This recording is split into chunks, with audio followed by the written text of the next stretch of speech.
രാജ്യം തിരഞ്ഞെടുപ്പ് ചൂടിൽ നിൽക്കുമ്പോൾ ഹമാസിന്റെ വാർത്തകൾ ഇങ്ങനെയാണ്. ഒക്ടോബർ 7 ആക്രമണത്തിനിടെ ഹമാസ് തട്ടിക്കൊണ്ടുപോയ 4 ബന്ദികൾ കൂടി കൊല്ലപ്പെട്ടു. തടവിലിരിക്കെയാണ് ഇസ്രായേൽ പൗരന്മാർ കൊല്ലപ്പെട്ടത്. ഇവരുടെ മൃതദേഹങ്ങൾ ഹമാസിന്റെ പക്കൽ എന്നാണ് വിവരം. ഹമാസ് പോസ്റ്റ് ചെയ്ത വീഡിയോകളിൽ ജീവനോടെ കണ്ടിരുന്ന ഹെയിം പേരി, യോറം മെറ്റ്സഗർ, അമിറാം കൂപ്പർ, നദവ് പോപ്പിൾവെൽ എന്നീ 4 പേരാണ് തടവിലിരിക്കെ അതിദാരുണമായി മരണപ്പെട്ടത്. ഹമാസ് തട്ടിക്കൊണ്ടുപോയ 250-ലധികം ആളുകളിൽ 120ഓളം പേരെ ഇപ്പോഴും ഗാസയിൽ തുടരുന്നുവെന്നാണ് ഇസ്രായേലിന്റെ കണക്കുകൾ. ഇതിൽ പലരും മരിച്ചുവെന്നും അധികൃതർ അറിയിച്ചു. ഹമാസ് പൂർണ്ണമായും തകർന്നാൽ മാത്രമേ ഗാസയിൽ വെടിനിർത്തലിനുള്ളൂ എന്ന് ഇസ്രായേൽ പ്രധാനമന്ത്രി ബെഞ്ചമിൻ നെതന്യാഹു അടുത്തിടെ പറഞ്ഞിരുന്നു. ഹമാസിന്റെ സൈനിക ഭരണശേഷികൾ തകർക്കുക, ബന്ധികളുടെ മോചനം എന്നീ ലക്ഷ്യങ്ങൾ നേടുന്നതുവരെ യുദ്ധം അവസാനിപ്പിക്കില്ല. ഗാസ ഇനി ഒരിക്കലും ഇസ്രായേലിന് ഭീഷണിയാകരുത് എന്നും നെതന്യാഹു പുറത്തിറക്കിയ പ്രസ്താവനയിൽ പറയുന്നു. അതേസമയം യുഎസിന്റെ നേതൃത്വത്തിൽ സമാധാന ചർച്ചകൾ പുരോഗമിക്കുകയാണ്. ഇതിനിടെ ഗാസയിൽ ആക്രമണം തുടർന്ന് ഇസ്രായേൽ ആക്രമണത്തെ തുടർന്ന് 10 ലക്ഷം പേരോളം റഫേൽ നിന്ന് പലായനം ചെയ്തതായാണ് റിപ്പോർട്ട്. 40 പേർ കൊല്ലപ്പെട്ടു. ഗാസയിലേക്ക് സഹായവുമായുള്ള ട്രക്കുകളെ അനുവദിക്കാനും ഇസ്രായേൽ വിസമ്മതിച്ചു. 3500 കുട്ടികൾ പട്ടിണി കിടന്ന് മരിക്കുന്ന സാഹചര്യമാണ് എന്നാണ് ഗാസയിലെ പ്രാദേശിക ഭരണകൂടം അറിയിച്ചത്. തെക്കൻ ഗാസയിലെ റാഫ, ഖാൻ യൂനിസ് തുടങ്ങിയ കേന്ദ്രങ്ങളിൽ ഞായറാഴ്ച രാത്രി നിരവധി തവണ ഇസ്രായേലി വ്യോമാക്രമണം നടന്നു. മധ്യ ഗാസയിൽ ബുറൈജി അഭയാർത്ഥി ക്യാമ്പിൽ നടന്ന വ്യോമാക്രമണങ്ങളിൽ 6 പേരാണ് കൊല്ലപ്പെട്ടത്.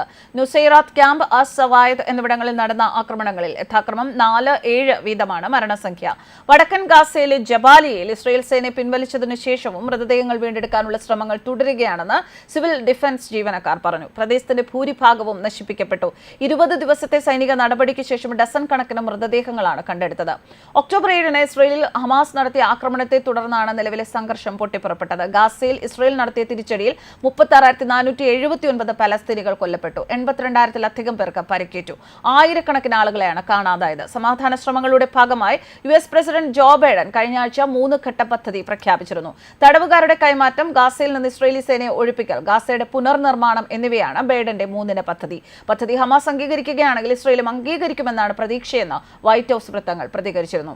നിർദ്ദേശങ്ങൾ ചർച്ച ചെയ്യാൻ ഇസ്രായേലി യുദ്ധ ക്യാബിനറ്റ് യോഗം ചേർന്നു എങ്കിലും ഔദ്യോഗിക പ്രതികരണം ഉണ്ടായിട്ടില്ല. ഭരണസഖ്യത്തിലെ ഭിന്നതയാണ് തീരുമാനം വൈകുന്നതിന് കാരണമെന്നാണ് സൂചന. യുദ്ധം അവസാനിപ്പിച്ച് ഗാസയിൽ സമാധാനം ഉറപ്പിക്കാൻ 3 ഘട്ടങ്ങൾ ഉൾപ്പെടുന്ന ഒരു പ്ലാനാണ് അമേരിക്കൻ പ്രസിഡന്റ് നിർദ്ദേശിച്ചിരുന്നത്.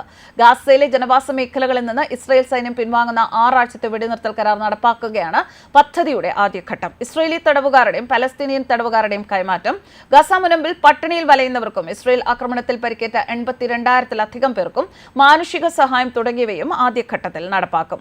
ഗാസയ്ക്ക് ദിവസേന 600 ട്രക്കുകളിൽ ഭക്ഷണവും മരുന്നും മറ്റ് സഹായങ്ങളും എത്തിക്കുമെന്നും ഖത്തർ വഴി ഹമാസിനെ അറിയിച്ച നിർദ്ദേശങ്ങളിൽ പറയുന്നു. 3-ാം ഘട്ടത്തിൽ ഇസ്രായേൽ സൈന്യം കേടുവരുത്തുകയോ നശിപ്പിക്കുകയോ ചെയ്ത 60% ക്ലിനിക്കുകൾ, സ്കൂളുകൾ, സർവകലാശാലകൾ, മതപരമായ കെട്ടിടങ്ങൾ എന്നിവയുടെ പുനർനിർമ്മാണം നടക്കും. ഒപ്പം സമ്പൂർണ്ണ വെടിനിർത്തലും സാധ്യമാകുമെന്നും നിർദ്ദേശങ്ങളിൽ പറയുന്നു. ഈ നിർദ്ദേശങ്ങളെ ഹമാസ് അംഗീകരിക്കാൻ തയ്യാറാണ്. നിർദ്ദേശങ്ങളെ പോസിറ്റീവായി വീക്ഷിക്കുന്നതായി ഹമാസ് കഴിഞ്ഞ ആഴ്ച പ്രസ്താവനയിൽ പറഞ്ഞിരുന്നു. എന്നാൽ മറ്റു വിശദാംശങ്ങൾ വ്യക്തമാക്കിയിട്ടില്ല. News desk കർമാനസ്.